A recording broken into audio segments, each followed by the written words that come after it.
Hello, and welcome to Haunted Slumber.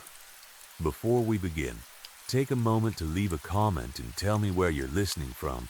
I always enjoy reading them. If you enjoy slow, eerie stories that gently blur the line between peaceful dreams and the unknown, don't forget to like this video and subscribe to the channel. Now, get comfortable. Let your body grow still and allow the sounds of the outside world to melt into silence. Tonight, as sleep quietly finds you, the shadows begin to stir, and another haunting tale unfolds. So close your eyes, listen carefully, and let the night carry you into haunted slumber. Story 1. I don't usually write things down. Not like this. Not in a way that feels important. I have never been the kind of person who keeps a journal or records every small thing that happens during the day. I do not write down my dreams, my meals, my moods, or the noises I hear around the house at night. I always thought that if something was important enough, I would remember it. If something mattered, it would stay in my head on its own. Now I think that belief was exactly what this thing was counting on. Because whatever is happening in my house does not stop just because I forget parts of it. It does not go away because I tell myself I was tired, or because morning makes everything feel smaller. It waits for me to doubt myself. It waits for me to smooth the edges of the memory until it feels safe. Then it starts again. So I am writing it down now. I am recording it properly before I lose the order of what happened, before my own mind tries to protect me by changing the details, before something else decides how this is remembered. There is a clock in my hallway. It was here when I moved in. The landlord told me I could take it down if I wanted. He said the last tenant had left it behind, and he had never bothered moving it because it still worked. It is old, heavy, and dark, with a wooden case and a round face behind cloudy glass. The kind of clock that looks like it belongs in someone's grandparents' house, not in a narrow hallway outside a rented bedroom. I almost got rid of it the first week. Not because it scared me, it did not. At the time it was only ugly and loud. But moving is exhausting, and after a few days, the clock became part of the background. It told the time. It chimed every hour. It filled an empty space on the wall. That seemed good enough. That was my first mistake. I assumed that because something keeps time, it keeps it correctly. The clock chimes every hour. Not softly, not like a little kitchen clock you can ignore. When this one strikes, the sound lands in the walls. You do not just hear it. You feel it. It moves through the floorboards and along the frame of the house, slow and heavy. If you are talking when it starts, you stop without meaning to. If you are watching television, you lower the volume. You wait for it to finish. You always wait for it to finish. I did not question that at first. Now I think that might have been my second mistake. 3 nights ago, I woke at 1:58 in the morning. I did not wake suddenly. There was no nightmare, no crash, no dream fading from my head. I simply opened my eyes in the dark with the strange feeling that I had been expected to do so. Like something had been standing beside sleep, waiting for the right moment to pull me out of it. The house was not quiet. That is the only way I can explain it. There were no clear sounds, no pipes knocking, no wind, no cars passing outside. But the silence did not feel empty. It felt aware. It felt like the house was listening. I stayed still in bed, staring at the ceiling. I tried not to move. I do not know why. Some part of me felt that if I shifted under the blanket, if I breathed too deeply, if I let the floor creak beneath my feet, I would be admitting I was awake. At 2:00, the hallway clock began to chime. The first strike came deep and slow. Dong 1. The second followed after a long pause. Dong 2. That should have been the end of it. At 2 in the morning, the clock chimes twice. It had always done that. It was old and loud, but it had never been wrong before. But after the second chime faded, I kept listening. I do not know why. Maybe because the silence after it felt unfinished. Maybe because the air in the room had gone too still. Maybe because I already knew, even before it happened, that the clock was not done. Then it chimed again. Dong 3. I did not move, but something in the hallway did. It was not a footstep, not exactly. It was more like a shift in the darkness, a small weight changing places. The kind of sound you hear when someone is trying very hard not to be heard. The fourth chime came. Dong. The sound felt closer than the clock. That was impossible. The clock was in the hallway. I knew where it was. I knew the shape of the house. But the sound did not seem to come from the wall anymore. It seemed to come from just beyond my bedroom door. The fifth chime struck. Dawn, by then, I was sitting up in bed. I do not remember deciding to sit up. One moment I was lying down. The next I was upright with the blanket gathered in my lap, staring at the dark line under the door. The sixth chime came. Dawn. The hallway outside my room was completely dark, but it did not feel empty. It felt occupied, not crowded, not full, just no longer mine.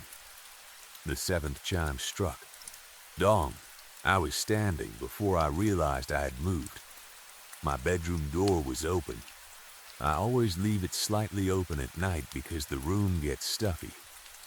I could see the hallway beyond it, a long, narrow strip of black. The clock was mounted on the wall halfway down, though I could not see its face from where I stood. I could only see the darker shape of it against the dark wall. I should have closed the door. Instead, I stepped into the doorway and looked straight into the hallway. Then the eighth chime came. Dong. The eighth does not behave like the others.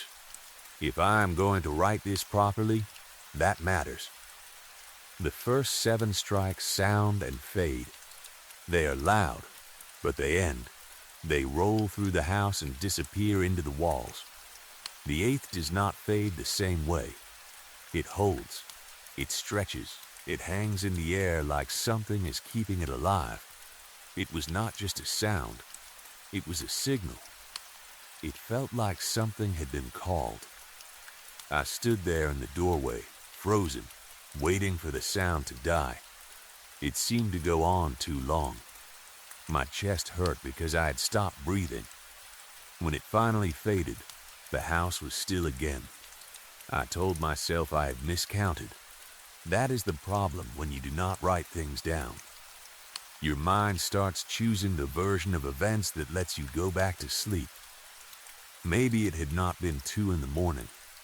Maybe I woke closer to 8 and read the clock wrong. Maybe the old mechanism slipped. Maybe I was half asleep and imagined the extra chimes. By morning, I almost believed that. Almost. The next night I decided to prove myself wrong. I stayed awake. I told myself that if something was wrong with the clock, I would observe it directly. That was the sensible thing to do.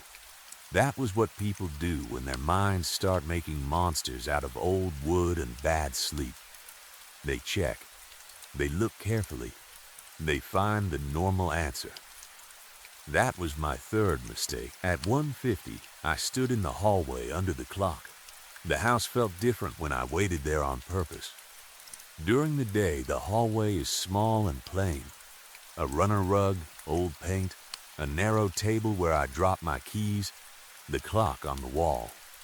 At night, It looked longer. The front door at one end seemed farther away than it should have been.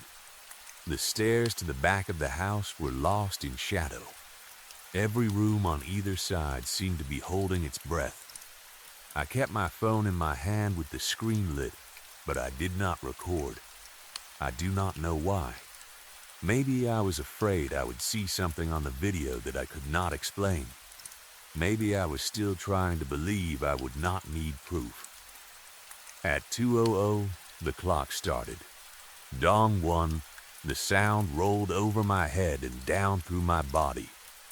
Dong 2, for 1 second I felt relief so strong it almost made me laugh. 2 chimes. Correct, normal, finished. I almost went back to bed. Then the clock struck again. Dong 3. I will not write every strike the same way again. I do not need to. I remember them too clearly. 3, 4, 5, 6, 7. Each one came slow and heavy, with too much space between them. Each one seemed to pull the hallway longer. Each one made the dark at the far end feel closer. By the 7th chime, I was no longer standing where I had started. I know how that sounds. I do not remember walking. I did not choose to move. But when the 7th strike faded, I was several steps farther down the hallway, closer to the front door, closer to the dark space beyond the stairs. The clock was behind me now, though I had been standing beneath it when the chimes began. The hallway felt wrong, too long, too narrow. The air smelled colder, like dust and old wood. Then the 8th chime came. It held again, longer this time. And when it held, something answered it. Breathing from the far end of the hallway. Slow, measured, in, out, in, out. It did not sound surprised. It did not sound like it had just noticed me.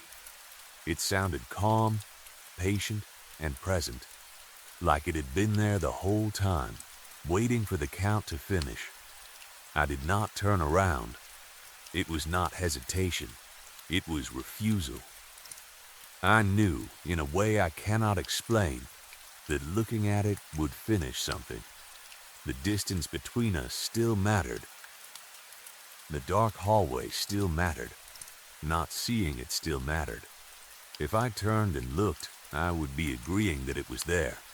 Once that happened, it would not need the distance anymore. So I kept my eyes forward, and I counted. Because it had started with a count, I could feel it waiting for me to follow. 1 breath. In, out. 2, in, out. I counted quietly inside my head. I made my own breathing smaller each time, as if silence could make me harder to find. The thing at the far end of the hall kept breathing with that steady patience. 3, 4, 5, 6, 7. Then I stopped. I did not count the 8th breath. Something had already taken the 8th. The breathing stopped. Not slowly. Not like someone holding their breath. Not like someone moving away. It was simply gone. Like whatever had been standing there had stepped back out of the space it was using. I stayed in the hallway until my legs hurt. Then I backed into my bedroom, shut the door, pushed a chair under the handle, and sat on the floor until morning. In daylight, I checked the clock. It looked ordinary. Old, yes. Ugly, yes, but ordinary. The hands moved correctly. The pendulum swung behind the little glass panel at the bottom. At 2 in the afternoon, I stood there and waited. It chimed twice. Clean, finished, correct. Daylight does not seem to matter to it. Or maybe I do not matter to it during the day. I am not sure which is worse. That afternoon, I noticed something else. The numbers on the clock face are worn unevenly. I had never looked closely before. Most of them look untouched, like they were painted yesterday. The 1 is clean. The 2 is clean. The 3, 4, 5, 6, and 7 are all faded only a little with age. But the 8 is different. The 8 looks handled, not scratched, not damaged, not dirty. Used, the paint around it is dull. The edges are smoother than the others. The glass over that part of the face has a faint cloudy mark, like someone has touched it from the inside again and again. Like the 8 is the only part of the clock that matters. It is 1:52 in the morning as I write this. I am in my bedroom with the door shut. I have not gone into the hallway tonight. I am writing instead because the last time I stood under the clock, it felt like something learned me. That was the real mistake. Not waking up. Not listening. Not even counting. Watching it was the mistake. Letting the sequence finish was the mistake. I thought it was only a pattern. Something with a beginning and an end. A strange old clock counting wrong in the middle of the night. But it is not that. There is a point where it stops being a count and becomes a call. I stayed past that point, and after I stayed, something changed. It is already moving out there. I can hear it now. Not footsteps. I need to be clear about that. Footsteps have rhythm. Footsteps tell you something about the person making them. Fast or slow. Heavy or light. Barefoot or shoes. This is different. It is heavier than a footstep, but more careful. A slow shift of weight. A pause. Another shift. It sounds like something moving through a place it already knows. It does not need to search. It does not bump into the little table. It does not test the floorboards. It knows the hallway. It knows the doors. It knows where everything is. It knows where I am. I keep thinking about the breathing. 7 breaths in. 7 breaths out. No 8. The more I think about it, the more deliberate it feels. Like the count does not complete in the hallway. Like the 8th belongs somewhere else. Or to someone else. Maybe the clock is not counting the hour. Maybe it is counting how long I have before something is allowed to answer. If the clock reaches 8 tonight, I'm not staying. I made that mistake once. I stood there and listened all the way through. I let the 8th hold in the air. I let something answer it. That is when it changed. You are not supposed to stay for the 8th. You are supposed to leave before something realizes you did not. It is 1:59 now. I can hear the mechanism starting inside the clock. A small movement of gears. A click. A winding sound, like something lining up or getting ready. The house has gone still again, but it is not empty. The hallway outside my door feels full of attention. I have the lights on in my room, but the crack under the door is black. If anyone else has one of these clocks, listen to me. If yours ever chimes more times than the hour, do not stand under it. Do not count out loud. Do not try to prove anything. Do not wait to see if it happens again. And whatever you do not stay long enough to hear what comes after. Because the 8th strike is not part of the clock. You are supposed to be gone before it has something to answer. Story 2. My friend and I used to have a habit of going to this park late at night. It was not a small neighborhood park with one swing set and a couple of benches. This place was huge.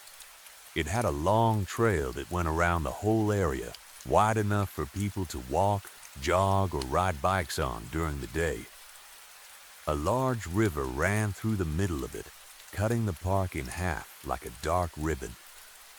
In the daytime, it was honestly a beautiful place. Families walked their dogs there. Kids played near the water. People sat on picnic blankets, couples walked along the trail, and cyclists passed every few minutes. But at night, the park changed. It did not feel like the same place after the sun went down. The open fields became empty black spaces. The trees looked taller and closer together. The river, which looked calm and pretty during the day, became something cold and silent. It reflected whatever light it could find, and everything around it seemed to disappear into shadow. Even the air felt different, like the park was holding its breath. The night this happened, it was almost completely dark. There were no lights near the spot where we always sat. The main paths had a few lamps here and there, but the bench we liked was closer to the river, away from the busier areas. The only light came from our phones and the moon shining on the water. The river looked strange that night. It was so pale in the moonlight that it almost looked white, like someone had poured milk across the surface. Everything beyond the riverbank was swallowed by darkness. We were sitting on our usual bench, smoking and talking about random things. We did that a lot when we had nothing else to do.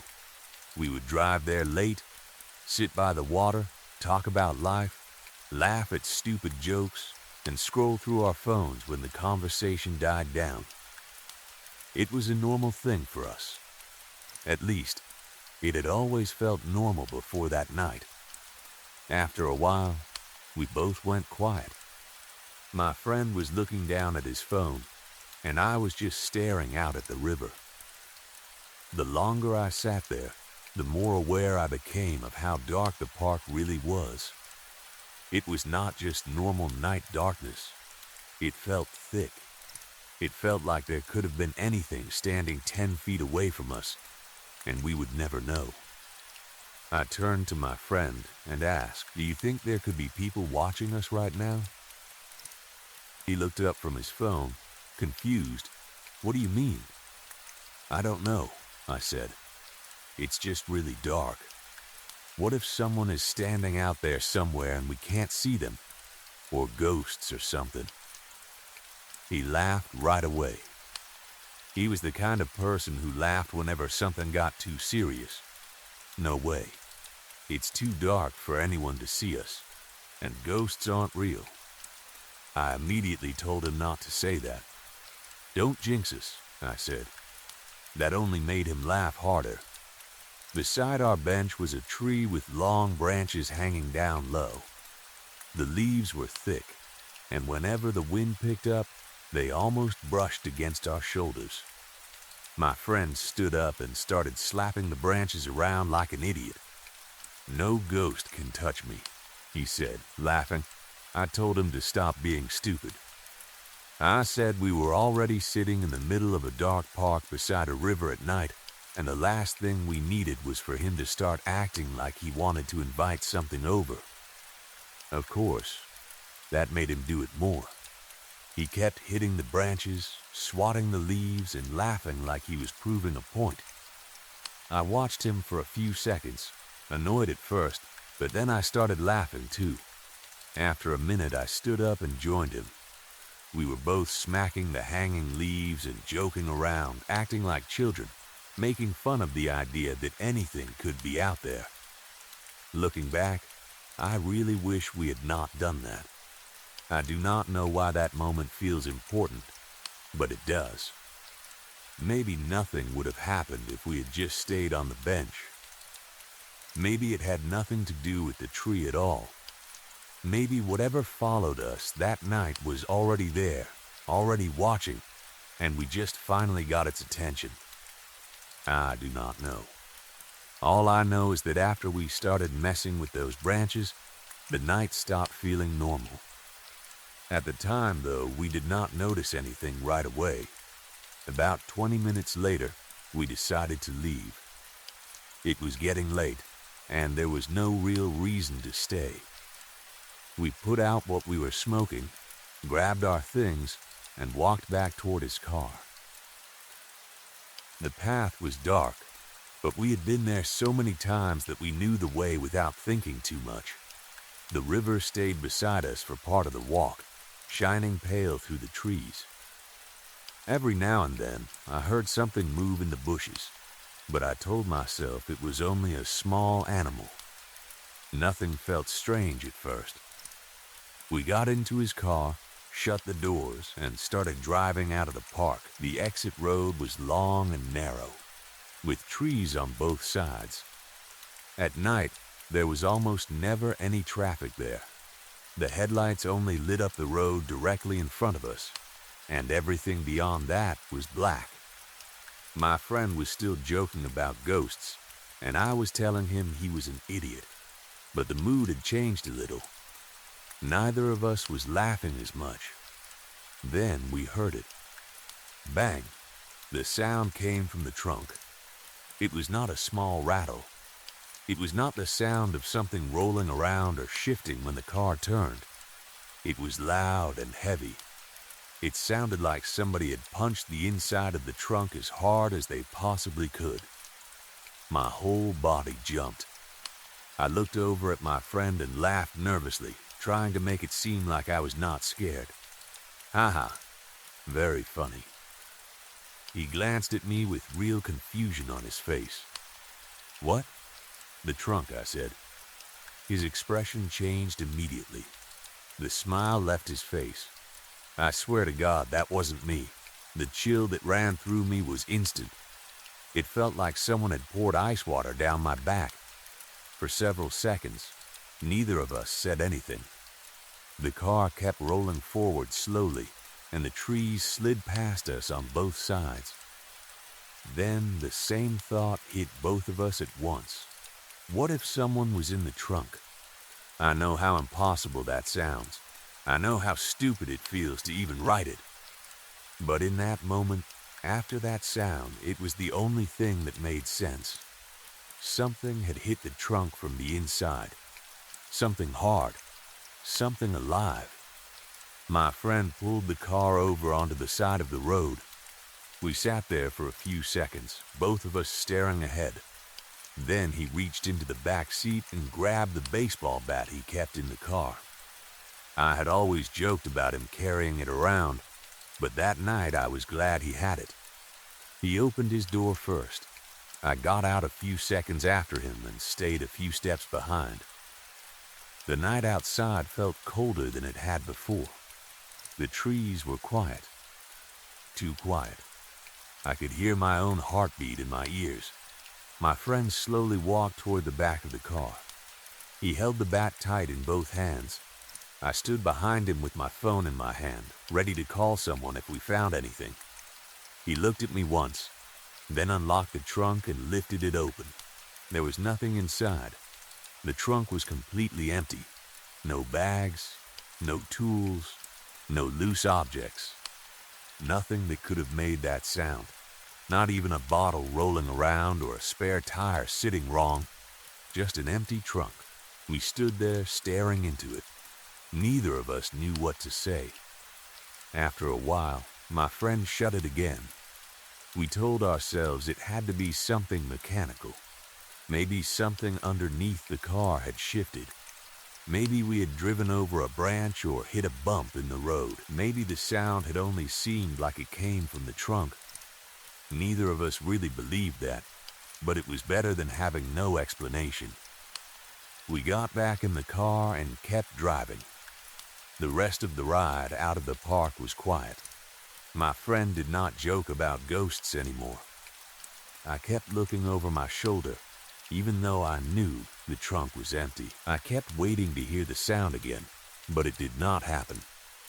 Eventually, he drove me back to his house, where my own car was parked. I thanked him for the ride and tried to act normal. I think he was trying to do the same. We both wanted to pretend the sound had not shaken us as badly as it had. I got into my car and started driving home. At first, I was only trying not to think about the trunk. I kept telling myself it was just a weird noise. Cars make weird noises. Old roads make weird noises. People get scared at night and turn small things into big things. That was all. A few minutes from my house, I stopped at an intersection. That was when I saw her. An old woman was standing on the footpath near the corner. She was holding one of those walkers with a built-in seat, the kind elderly people use when they need to stop and rest. She wore a long gray coat that hung almost to her ankles, dark shoes, and a beige headscarf wrapped tightly around her head. Her back was badly hunched, like she had spent her whole life bending under some heavy weight. She was not walking. She was not moving at all. She was just standing there. I remember thinking it was strange to see someone that old outside alone so late at night. It was nearly 11 o'clock. The street was quiet. Most of the houses had their lights off. There was no bus stop right beside her, no open shop nearby, no obvious reason for her to be there. The traffic light changed, and I drove off. I tried not to think much of it. Maybe she lived nearby. Maybe she had gone for a walk and needed a break. Maybe she was waiting for someone. There were normal explanations if I wanted there to be. A few minutes later, I glanced out my passenger window. My stomach dropped. The same old woman was standing there. The exact same woman. Same gray coat. Same beige headscarf. Same walker. Same hunched posture. For a second, my brain refused to accept it. I told myself it had to be someone else. Maybe there were two elderly women dressed almost the same way. Maybe I had mistaken the first woman for this one. Maybe she had taken some shortcut through side streets and somehow gotten ahead of me. But even while I was trying to explain it away, I knew none of it made sense. There was no way she could have gotten there before me. I was driving. She could barely stand straight. I had not been sitting at the light long enough for anyone to walk that far, especially not someone using a walker. My hands tightened around the steering wheel. I started checking my mirrors again and again. I do not even know what I expected to see. I just felt like something was wrong. Not a little wrong, deeply wrong. I sped up. I wanted to get home. That was the only thought in my head. Get home. Lock the doors. Do not look back. About a minute later, I reached a roundabout less than a street away from my house. As my headlights swept across it, every hair on my body stood up. She was there again, standing beside the roundabout, waiting, the same woman. This time, she was not looking down. She was looking directly at me. I can still see her face when I close my eyes. The wrinkles were deep. Her skin was pale in the headlights. Her eyes looked dark and still. And then there was her smile. It was not a normal smile. It was too wide, too careful, too knowing. It looked like she had been waiting for me to understand that she was not just some old woman on the street. It looked like she knew I had seen her before, and she was pleased that I had finally realized it. For a second, I could not breathe. My chest tightened. My vision started to narrow at the edges. Every instinct in my body screamed at me to get away from her. I hit the accelerator. I do not remember most of the drive from the roundabout to my house. It was only a short distance, but it is almost blank in my memory. I remember the feeling of the steering wheel under my hands. I remember my foot pushing hard on the gas. I remember thinking I should not look in the mirror, because if I saw her behind me, I might crash. Then I was in my driveway. I threw the car into park and got out so fast I nearly tripped. I ran to the front door, fumbled with my keys, and shoved my way inside. I locked the door behind me, then checked it twice. I locked every other door in the house too. Then, I went straight to my room and shut myself inside. I did not turn the lights off. I sat on my bed staring at the bedroom door.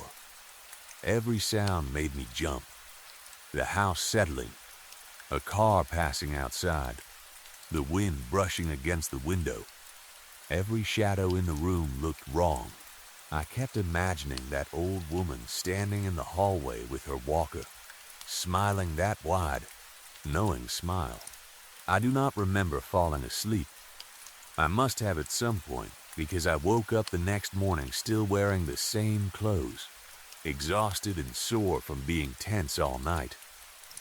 In the daylight, I tried to convince myself there was a reasonable answer. Maybe the bang in the trunk had nothing to do with the old woman. Maybe the trunk sound was mechanical and the woman was just a strange coincidence. Maybe my mind had been scared after leaving the park, and I had imagined seeing the same person more than once. Fear can do strange things. Darkness can do strange things. Maybe I had turned one old woman into three because I was already nervous. But there was one part I could not explain. The next day, I called my friend and told him what had happened after he dropped me off. I started telling him about the old woman, but before I could describe her properly, he interrupted me. His voice had changed. It sounded nervous. He asked me one question. Was she wearing a gray coat and a beige headscarf? I stopped talking. I had never told him what she was wearing. For a few seconds, neither of us said anything. Then he told me he had seen her too. After he left me and started driving home, he saw the same woman standing near the side of the road. He thought it was strange, but he ignored it at first. Then he saw her again, and again, always ahead of him, always waiting, always with that walker. He said the last time he saw her, she was standing near the entrance of his street, smiling at his car. That was when we both knew this was not a coincidence. We talked for a while, trying to make sense of it, but there was nothing to make sense of. The park, the branches, the bang in the trunk, the woman appearing again and again. None of it fit together in a normal way. The only thing we both agreed on was that it started after we sat by the river and joked about things watching us in the dark. Since that night, neither of us has gone back to that park. We do not even talk about it anymore. Not really. Every now and then, one of us will almost bring it up, and the other will change the subject. It is like we both know that saying too much might make it feel close again. I still drive past old women sometimes. I still see gray coats. I still see beige scarves. Every time, my stomach tightens before I can stop it. And when I hear a loud bang from somewhere behind me, even if I know it is nothing, I think about that empty trunk. I think about the dark park. I think about my friends slapping those branches and laughing. And I wonder what, exactly, hurt us. Story 3. Every morning, when I drove my son to school, we passed the same cemetery. It sat on the side of a quiet road just outside our neighborhood, behind a low stone wall and a black iron fence. Most of the graves were old, with names worn down by rain and time. Some headstones leaned to one side. Some were nearly hidden under grass. But there was one thing inside that cemetery that always stood out. Near the edge of the grounds, facing the road, there was a statue of a little boy. He looked about the same age as my son, maybe a little younger. He had round cheeks, neat stone hair, and a wide, happy smile carved into his face. One of his hands was stretched out toward the road, lifted in the air as if he was waving at every car that passed. The first time my son noticed him, he laughed from the back seat and said, "Daddy, that boy is waving at us." I looked over and smiled. Then we should wave back. so we did. After that, it became our little morning tradition. Every day, as we passed the cemetery, my son would lift his hand and wave at the smiling stone boy. I would wave too, and my son would laugh like it was the funniest thing in the world. It was such a small, silly thing, but it became one of those moments I look forward to every morning. "Wave to the boy, Daddy," Charlie would say from the back seat, and I always did. Some mornings, we made a game out of it. I would say, "Rock, paper, scissors," and we would play against the statue as we drove past. Of course, the statue always had the same open hand, so it always chose paper. Charlie thought that was hilarious. "If we pick scissors, we win," he would say, giggling. So we would both throw scissors toward the window and cheer as if we had beaten the statue in a real game. For a long time, that was all it was. A harmless game. A little joke between a father and his son. Then one morning, everything changed. It started like any other school day. Charlie was sitting in the back seat with his tablet in his lap, completely focused on whatever game he was playing. He had grown a little older by then, and the morning wave had started to matter more to me than it did to him. That hurt a little, but I tried not to show it. Kids grow up. That is what they do. One day they laugh at every little thing, and the next day they barely look up from a screen. As we got closer to the cemetery, traffic began to slow. Cars were backed up ahead of us, and soon we were crawling along the road. "Charlie," I said, glancing at him in the mirror, "don't forget to wave at the boy." Without lifting his eyes from the tablet, he raised one hand and gave a lazy little wave toward the window. I smiled, but it made me sad in a way I could not explain. I looked at him, hunched over his screen, his face lit by the glow of the game, and thought, he's growing up too fast. Soon he would be too old for waving at statues. Soon I would be driving him to high school. Then college. Then maybe one day I would not be driving him anywhere at all. Traffic came to a full stop right beside the cemetery. I looked through the windshield, then over at the smiling boy statue. His stone hand was still raised, palm open, frozen in the same friendly wave it had always been. I wondered if we would still wave to him years from now. Would Charlie remember? Would I? Feeling foolish and sentimental, I raised my hand toward the statue. "Rock, paper, scissors," I whispered. I threw scissors, and I lost.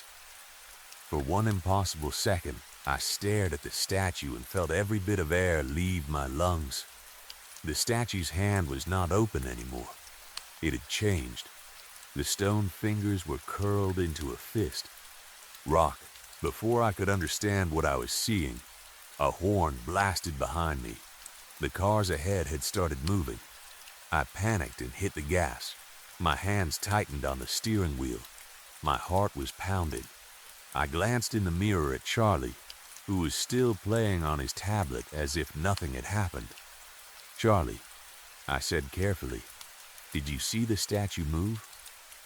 He slowly lifted his eyes from the screen and gave me the tired look children give adults when they think we are being ridiculous. "Don't be silly, Daddy," he said.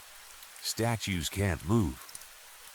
Then he went right back to his game. I forced a smile and looked at the road. "Yeah, you're right, buddy. I was just messing with you." But I did not feel like I was messing around. When we reached the school, Charlie climbed out of the car and ran toward the entrance. I watched him go, trying to shake off the strange feeling crawling up my spine. I told myself I needed more sleep. That was all. Parents got tired. Parents saw things. It happened.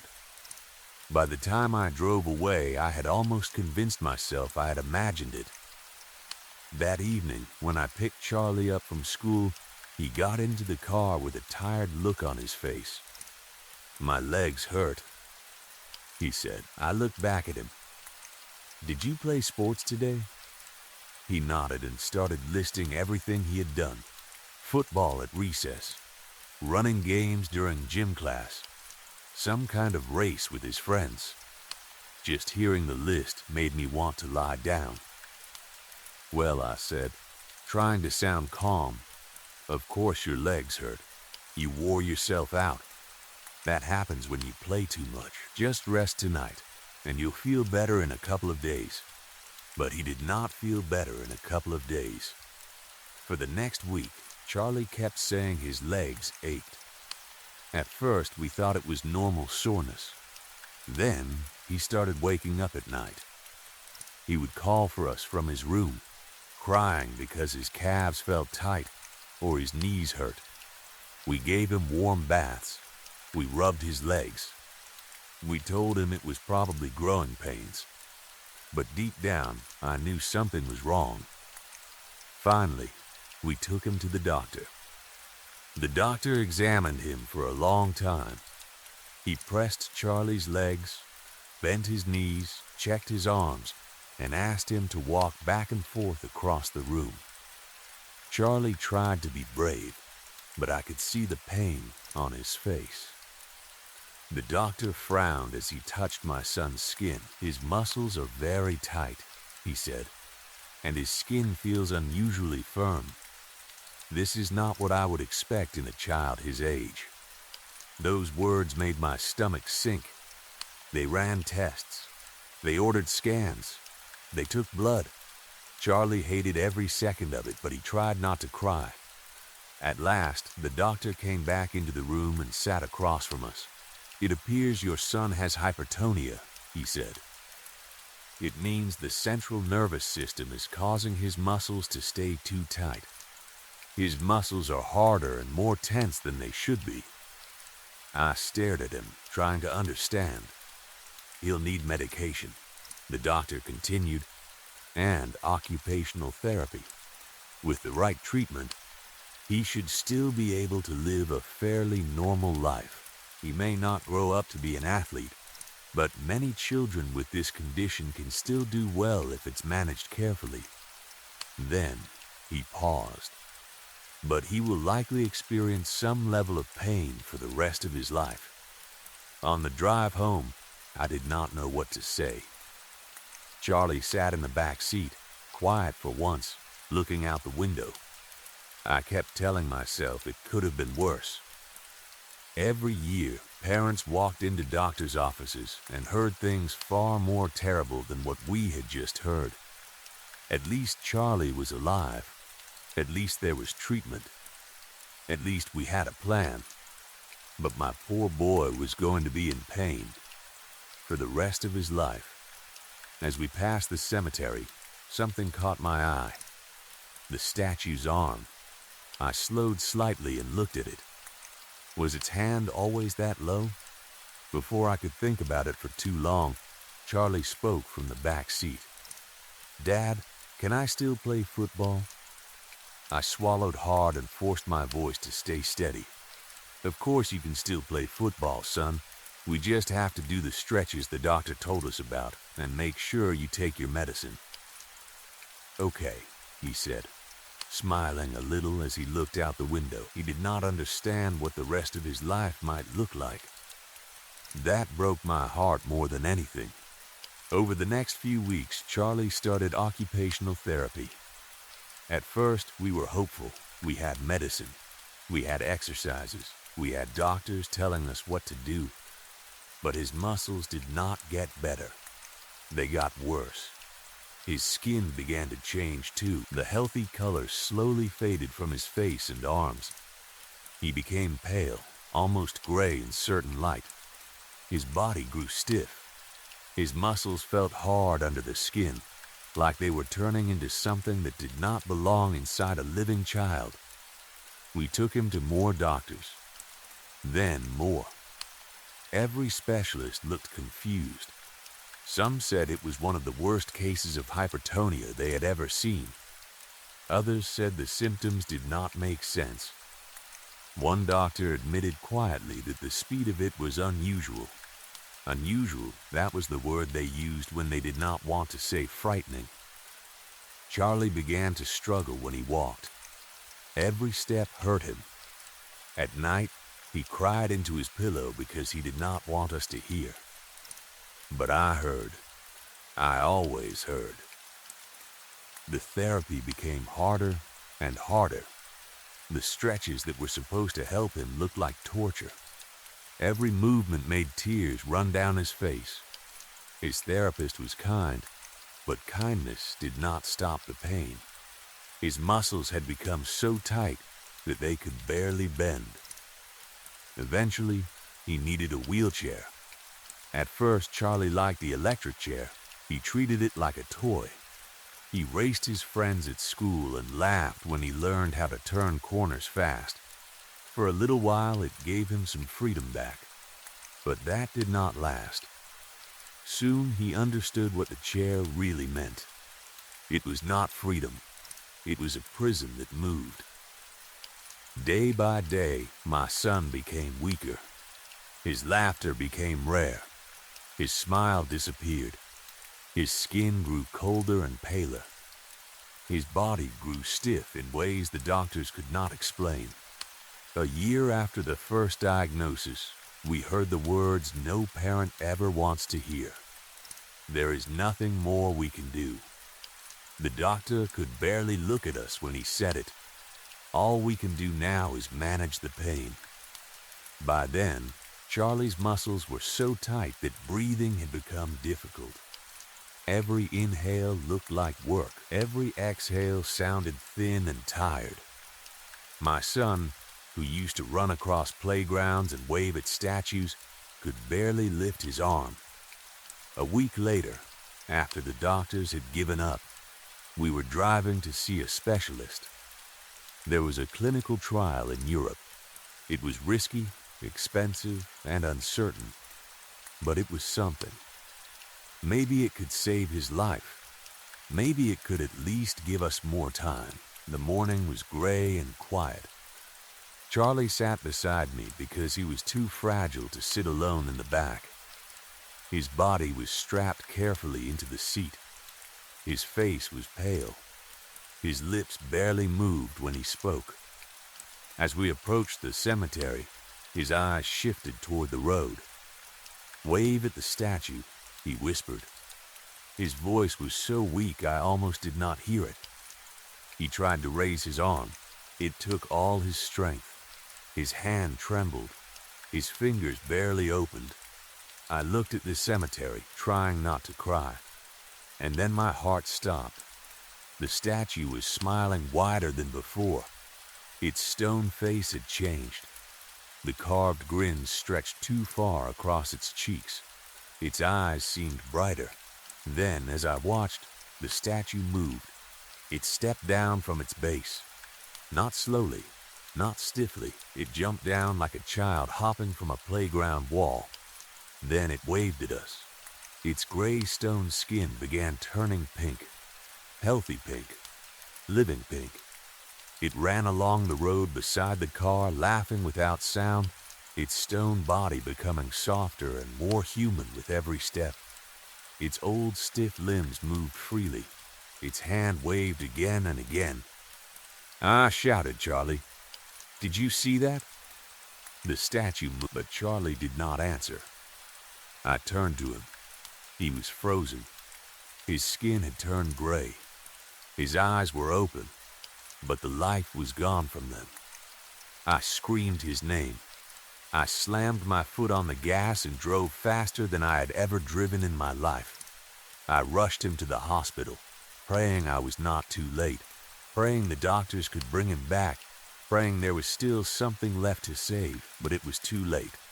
Charlie was gone. I told the doctors about the statue. I told the police. I told my family. I told anyone who would listen. No one believed me. They said grief can make the mind invent things.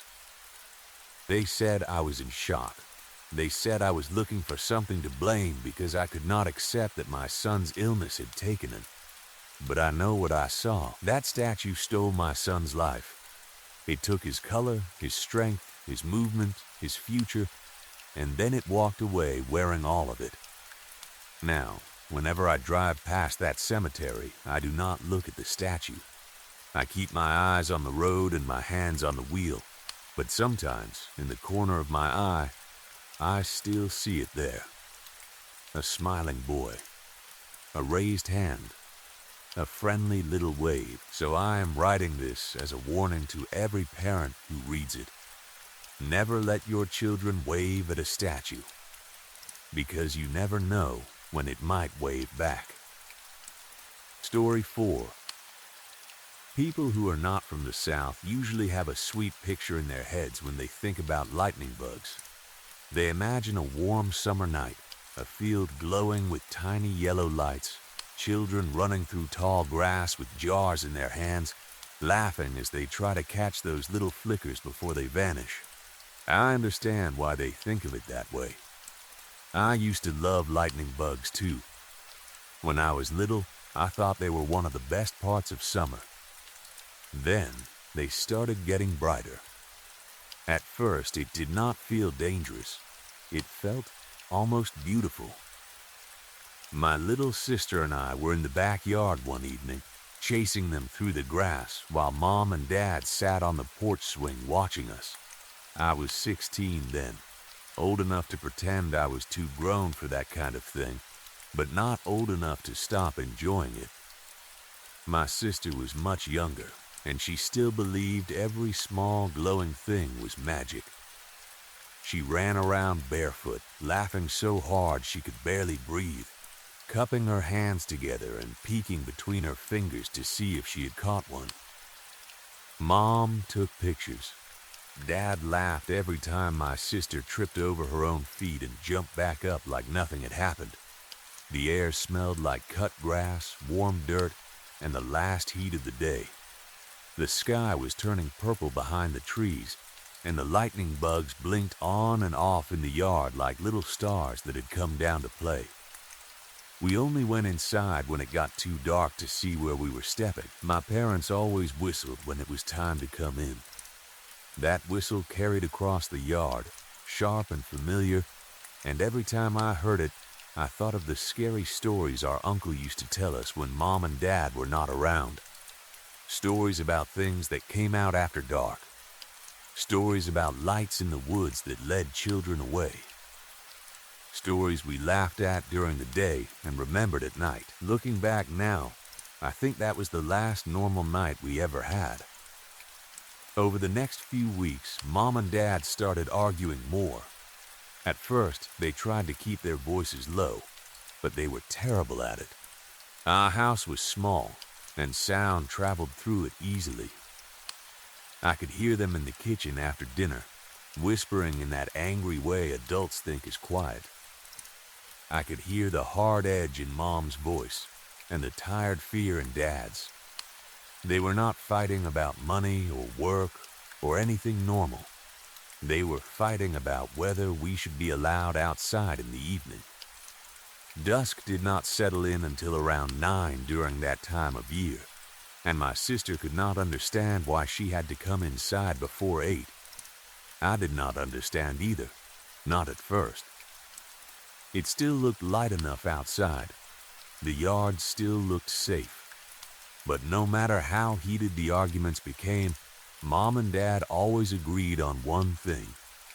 Nobody was allowed to leave the house after dark, or at least what we used to call dark.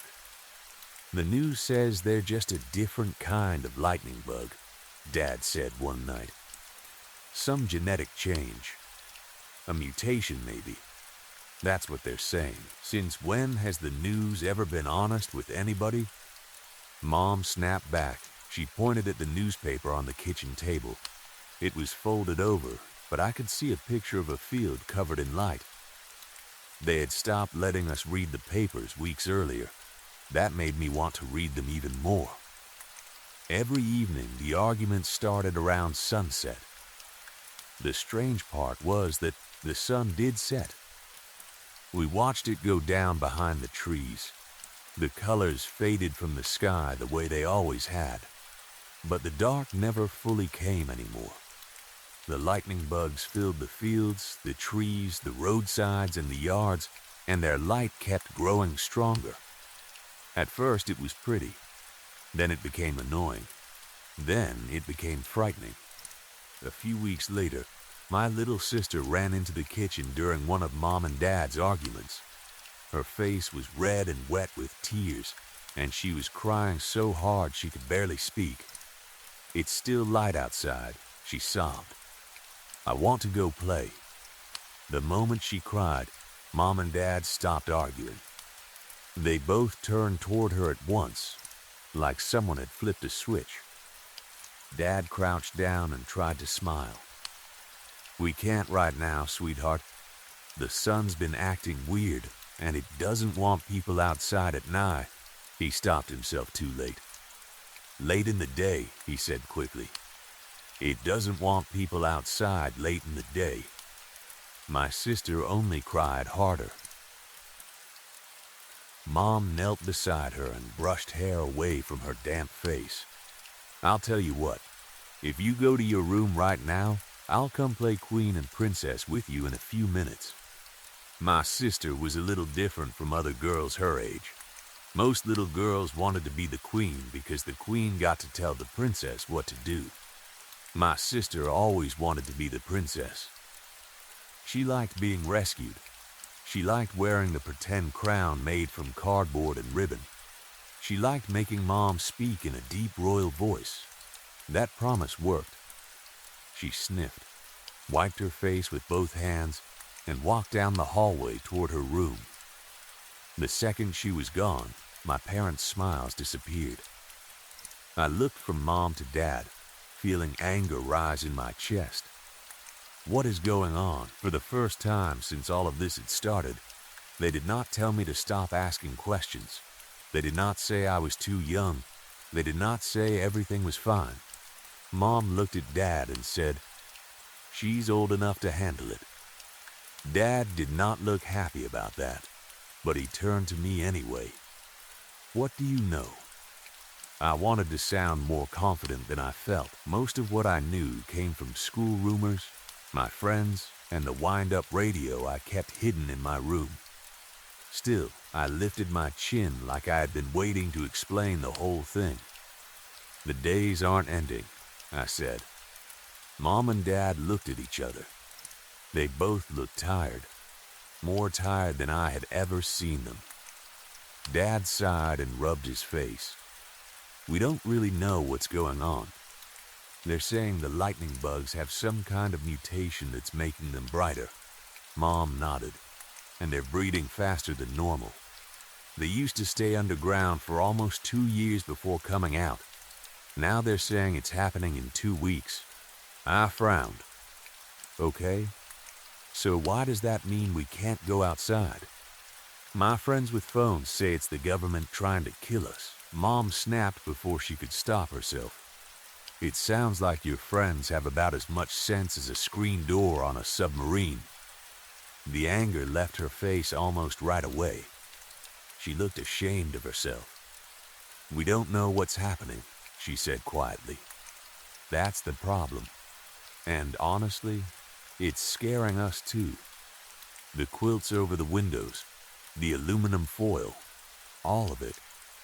It feels like too much." For the first time, I noticed how close she was to crying. I did not know what to say, so I hugged her. For a second, she stood stiff in my arms. Then she hugged me back, hard. Dad stepped in a moment later, and the three of us stood together in the kitchen while the light outside pressed against the curtains. After that, I stopped asking so many questions, not because I understood. I just realized they did not have answers either. As the days passed, night stopped coming in any real way. The sun still rose and set, but it hardly mattered anymore. The lightning bugs had become so bright that the world stayed lit after sundown. The fields shone. The roads glowed. The edges of the woods looked like they had been filled with burning dust. At first, the light was yellow. Then it turned whiter, stronger, meaner somehow. School started earlier and ended after only a couple of hours. Some days it did not open at all. Teachers looked scared. Parents whispered in parking lots. Kids repeated things they had heard at home, most of it wrong, all of it frightening. Mom and Dad stayed home more often than they went to work. Rolls of aluminum foil covered our kitchen table. Quilts disappeared from the linen closet and ended up nailed over the windows. Weeks became months. Somewhere in the middle of it all, I turned 17. No one celebrated. I do not even remember if anyone said happy birthday. The heat became unbearable. Our house felt like an oven. Everywhere felt like an oven. The light outside did not just shine anymore. It burned. It pressed through cracks, warmed the walls, and made the floors hot under our bare feet. Even with the windows covered, the heat found its way inside. My little sister complained all the time. At first, it was about the heat. Then it was about boredom.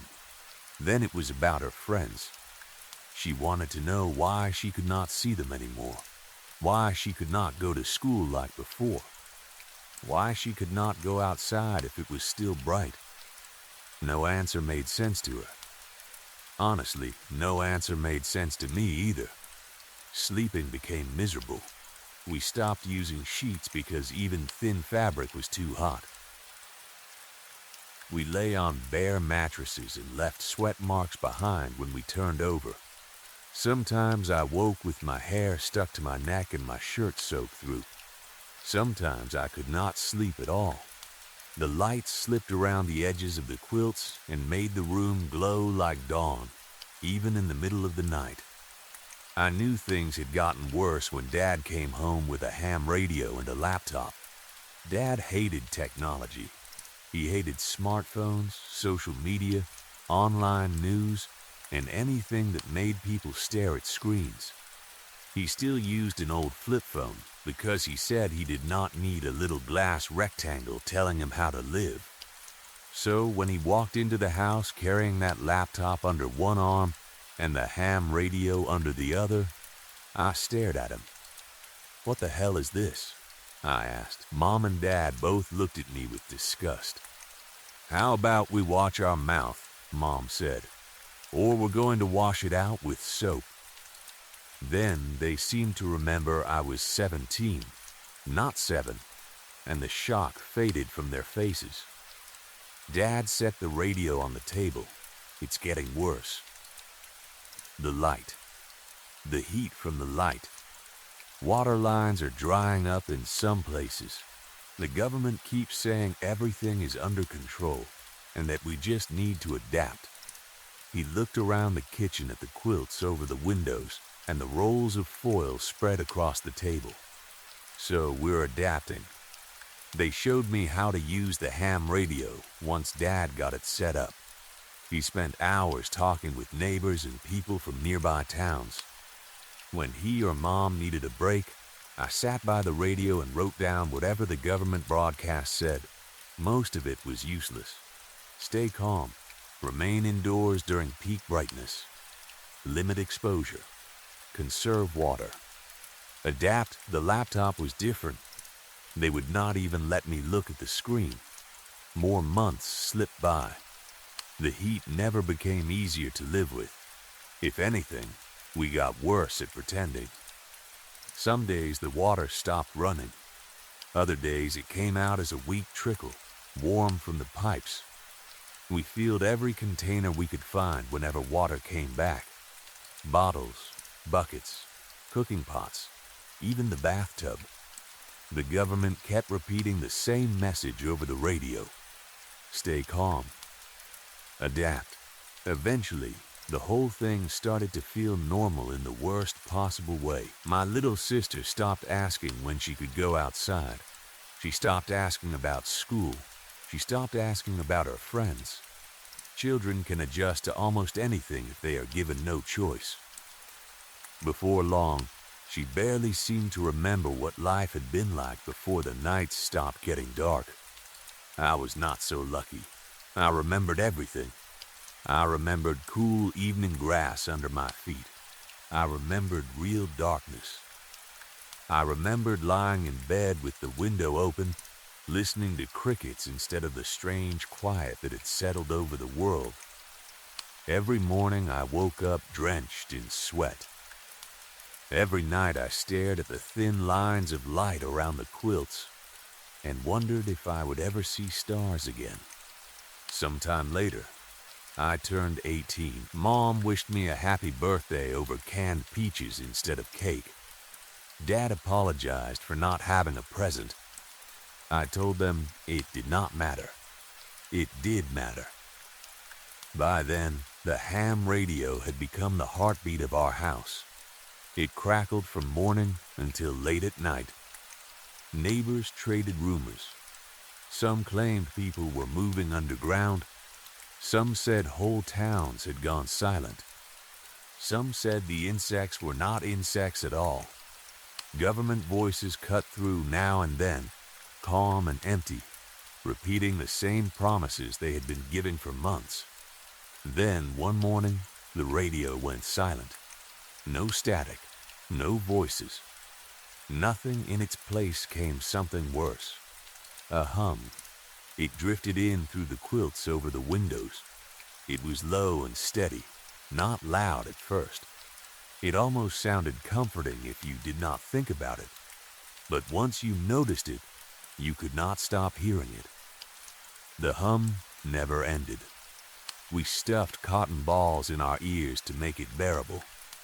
They did not block it completely, but they softened it enough that we could think. My little sister never understood that there was such a thing as pushing them in too far. More than once, Mom had to use tweezers to pull a cotton ball out of her ear while she cried and promised never to do it again. She always did it again. The humming grew louder. We changed the cotton every day. After a while, wearing cotton balls in our ears felt more normal than taking them out. When I did take them out, even for a few seconds, the hum seemed to crawl into my teeth. The light and the humming slowly changed us. Mom and Dad lost what little patience they had left. They snapped at each other over nothing. My little sister grew bitter in a way that did not belong on a child's face. Sometimes she would stare at the covered windows and say things like, "Maybe they aren't bad. Maybe we're the bad ones." As for me, I became angry all the time. I snapped at everyone. Sometimes I knew why. Sometimes I did not. Every conversation felt like one more match near dry grass. Every now and then we had a good day. We would eat together, laugh at some old memory, and almost convince ourselves that we were still a normal family. Then the light would push through a gap in the foil, or the hum would rise in the walls, and the good mood would fall apart. Then one day, a voice came through the radio. It was faint, buried under static, but it was human. All of us rushed to it, even my little sister. Dad grabbed the microphone. "Hello? Hello? Who's there?" Nothing answered. Then the voice came back, but the words were broken and mixed with static. We could not understand them. We stood around the radio for what felt like forever, waiting for the signal to clear. It never did. Eventually, we gave up. Mom and Dad went into their bedroom. A few seconds later, I heard the laptop snap shut. That night, I could not sleep. The heat was too much. Every few minutes, I had to peel myself off the sweat-soaked mattress and roll over. Sweat ran into my eyes and made them sting. My little sister slept across the room, curled on top of her mattress with cotton in her ears. Then the radio crackled. I waited for Dad to come running from his room. He did not. I looked at my sister, She was still asleep. Slowly, I got up and walked to the radio. The voice was clearer this time. It sounded like a young man, scared but real. "Hello? Is anyone out there? Please, anyone." My hands shook as I picked up the microphone and pressed the button on the side. Hello? For a second, nothing happened. Then the voice returned. "Oh my God," he said. "There's actually someone." He paused. "Who are you? Are you with the government?" I had to think about that. Would the government really answer with hello? There was a pause. "Maybe," he said. "How am I supposed to know?" I laughed. It surprised me so much I almost dropped the microphone. It was the first real laugh I had let out in months. That awkward little joke turned into hours of talking. His name was Riley. He was 19. He said his parents had slowly lost their minds after the humming started. One day they walked outside together and never came back. He did not know if they were dead or changed or somewhere in between. He had been alone ever since. I told him about my family, the light, the humming, the quilts, the foil, the cotton in our ears. I told him things I had not even said to myself. It felt strange to talk to someone who was not family. It felt almost normal. Talking to a boy close to my age felt even stranger. I had forgotten what that was like. Then I heard my father's bedroom door open. His footsteps came fast down the hallway. The moment he stepped into the room, Riley's voice dissolved back into static and garbled noise. I felt like I had been caught doing something wrong. "Were you talking to someone?" Dad asked. I hesitated. "No," I said. I looked back at the radio. It's just been making noise. I was saying hello to see if anyone answered. Dad stared at me for a long moment. Then he turned his attention to the radio. "I've got it from here. Go get some rest. You look like you haven't slept in days." I went back to bed, but I did not sleep. After that, it became a routine. Mom and Dad would fall asleep, and I would quietly slip out of bed to meet Riley on the radio. We talked for hours whenever the signal allowed it. At first, we talked about survival, water, food, heat, what the broadcasts were saying. Then we talked about everything else. The friends we missed, the lives we thought we would have, the places we wanted to go, what 18 and 19-year-olds were supposed to be doing if the world had not become a glowing humming cage. He became my best friend without either of us saying it. As weeks passed, the cracks in my family grew wider. Mom and Dad spent more and more time locked in their room with the laptop. My little sister spent hours sitting in front of the window, staring at the thin strip of light that squeezed through the smallest gap in the quilts. Sometimes she smiled at it. That scared me more than the arguments.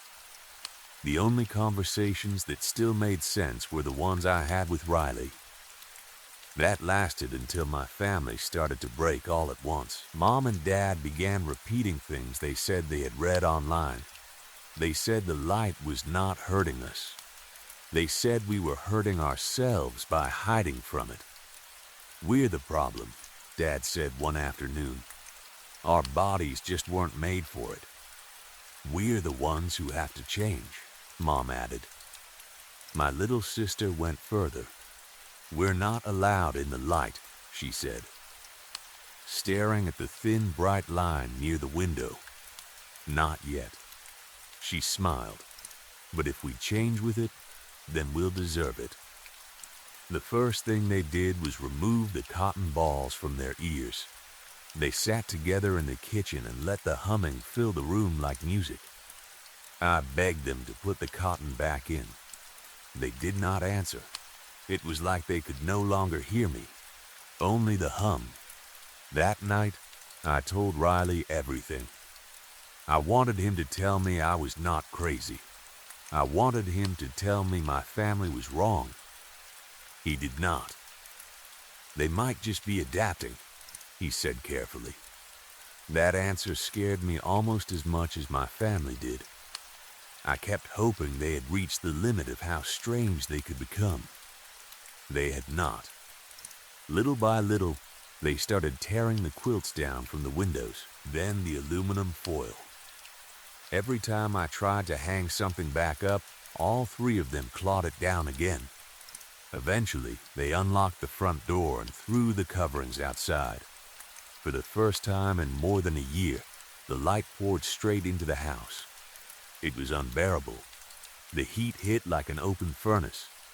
The brightness was so strong I could barely see. The cable connecting the microphone to the ham radio began to soften from the heat, but I hardly noticed at first. I could not stop staring at my family. When they came back inside, their eyes were wrong. The irises had turned a dull gray. The black centers looked melted, as if the pupils had started to spread into the rest of the eye. None of them seemed to notice, or maybe they simply did not care anymore. They spent the rest of the day talking about the lightning bugs. No, Dad corrected me when I used that word. Not lightning bugs. He smiled. Evolved beings. Mom nodded. My little sister repeated it with the same certainty, though I was not even sure she knew what evolved meant. They kept trying to convince me. The light was a gift. The humming was a call. The pain was part of changing. Hiding was weakness. Staying human was fear. It became harder and harder to talk to Riley. The microphone cable stretched more every day from the heat, the plastic going soft between my fingers. The signal sounded different too. Sometimes I thought I heard the hum underneath his voice. Then, everything boiled over. After another long speech about the light and how our bodies needed to change, they decided it was time. They ignored me completely, as if I was not even in the room. Dad stood near the kitchen table. Mom stood in front of him, very still. My little sister stood beside her, watching with a calm smile. On the table were a spoon and a screwdriver. I could not move. Dad picked up the spoon. Before I understood what he was doing, he forced it into Mom's eye. She screamed as blood ran down her face, but she did not step back. She stood tall, shaking, as if she believed the pain was holy. Then, Dad picked up the screwdriver and drove it into her ears. More blood poured down, mixing with the red already on her chin. When he turned toward my little sister, I ran at him with everything I had. After that, I remembered nothing. When I woke up, the house was brighter than ever. My hands flew to my face. My eyes were still there. Then, my ears. No blood. I could hear crying and laughing from outside. The light was too bright for me to make out their faces clearly, but I could see the outlines of my family standing just beyond the open door. Mom, Dad, and my little sister, hand in hand. I screamed for them. I begged them to come back inside. They never even looked at me. Their laughter and crying blended with the humming until I could not tell one sound from another. I ran to the only comfort I had left, Riley. The microphone was hot in my hand, so hot it burned. The plastic had started to soften, but I gripped it anyway and told him everything. Not because I thought he could save me. Not because I thought he had answers. I just needed someone to tell me I was not alone. For a long moment, there was only static. Then Riley's voice came through. "They're evolving," he said. His voice sounded calm. Too calm. "You should too." The words blended into the hum until I could not tell where his voice ended, and the sound began. Something inside me broke. I slammed the radio onto the floor. The casing shattered easily, already half melted from the heat. If Riley could not give me answers, maybe the laptop could. I found it in my parents' room and opened it. There was only one folder on the screen. Inside were videos. One for every day. I clicked the first one, then another, then another. Every video showed the same thing. Mom, Dad, my little sister, kneeling silently in front of the thin strip of light leaking through the quilts. Each day they stayed there longer. Each day they moved closer. Each day they smiled more. I do not know how much time I have left. The light is inside the house now. It fills every room. The humming is so loud I feel it in my bones. My family is still outside, waiting, laughing and crying in voices that barely sound human anymore. And the worst part is that the light does not look as frightening as it did before. It looks warm. It looks gentle. It looks like it wants me. If you are reading this, stay away from the light. I do not know how much longer I can. Story 5. I've always thought cats were strange creatures. People say they are independent, clever, and mysterious, but most of the time they just seem to enjoy confusing the people who live with them. They eat when they want, sleep wherever they want, and spend the rest of their time making their owners question reality. One moment, they are calm and sweet, curled up on your lap like nothing in the world could bother them.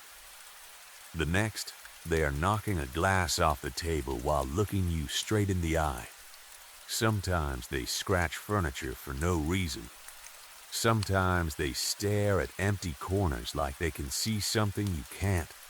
Sometimes they suddenly get scared and run through the house in the middle of the night, moving so fast that their claws scrape across the floor. Most people laugh it off and say, "That's just cats being cats."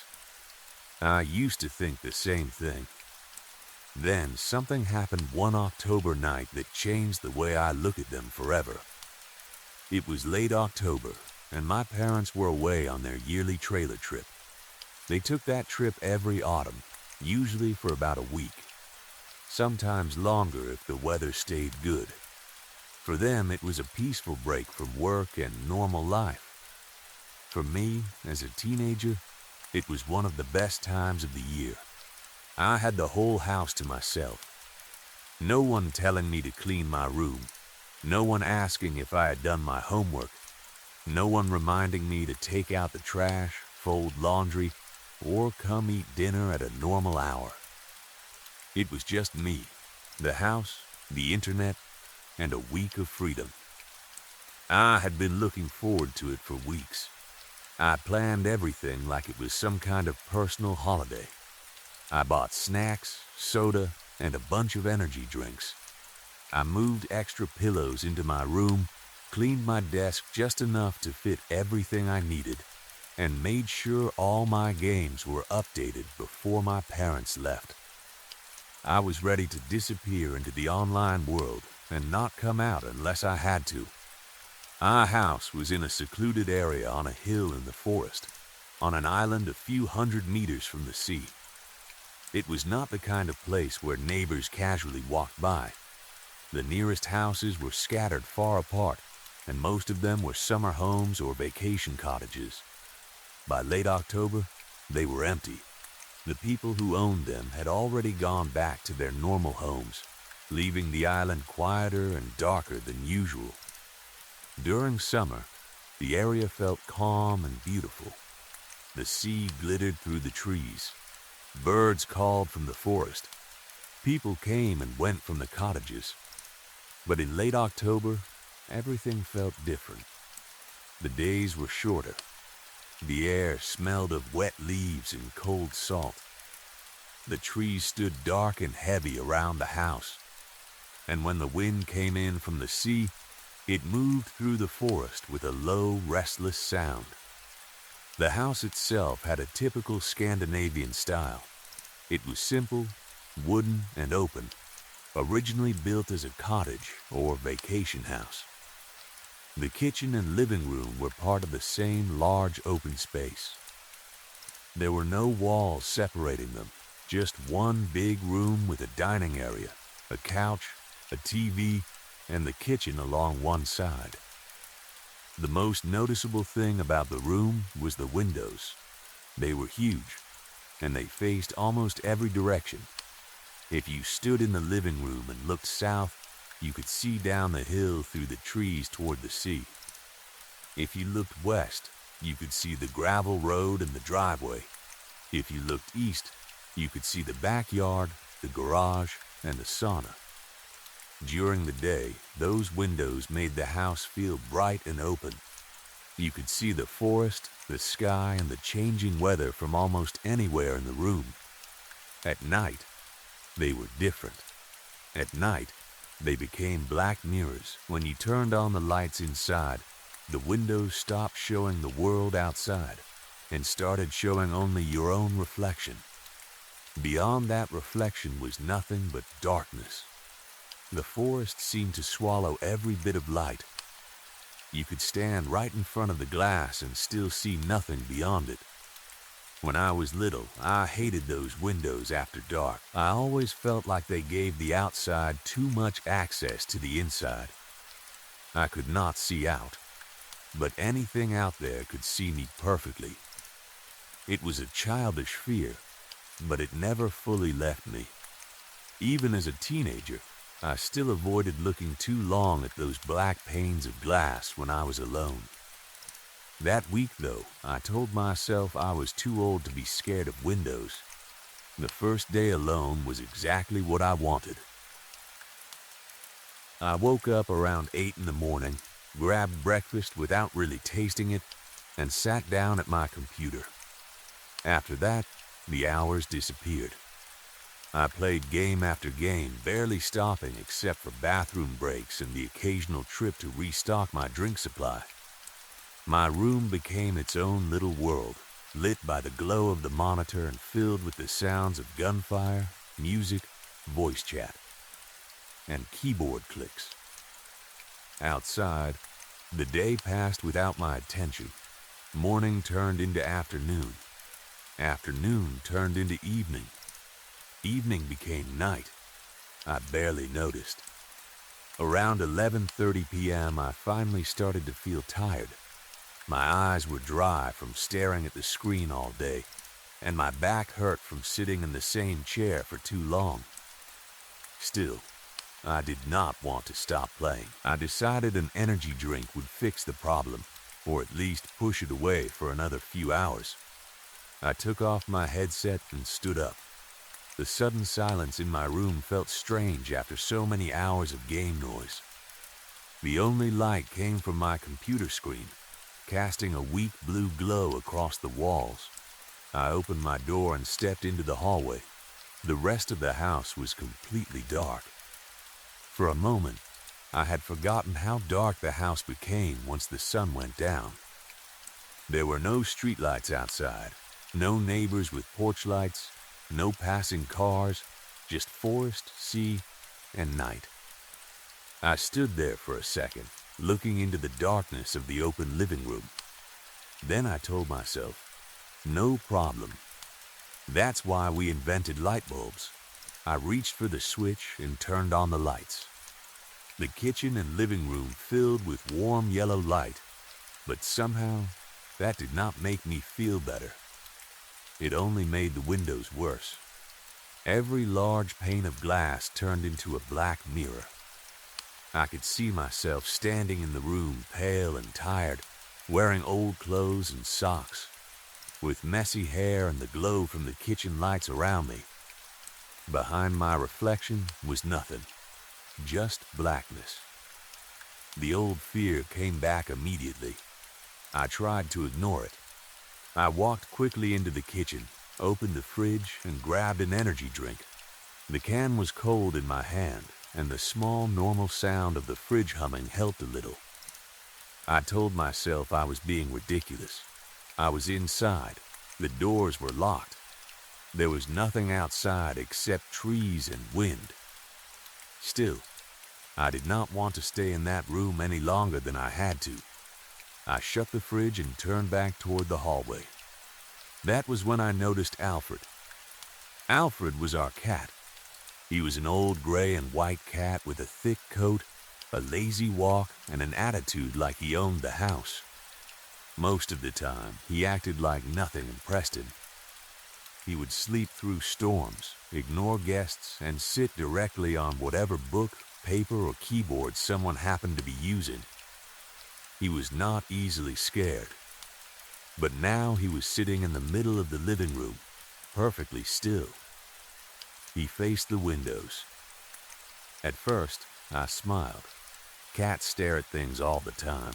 Sometimes Alfred would stare at a wall for 10 minutes and then walk away like he had solved some important problem. I lifted the energy drink in one hand and walked closer. "What are you doing?" I asked, laughing quietly. He did not move. I waved my hand in front of his face to get his attention. He did not blink. That made my smile fade. Alfred's body was stiff, almost frozen. His ears were pointed forward. His eyes were wide and locked on the windows. He was not looking around the room or tracking a bug. He was staring at one exact spot. I followed his gaze. All I saw was my own reflection in the black glass. I turned my head slightly, trying to see past myself. The kitchen lights made it impossible.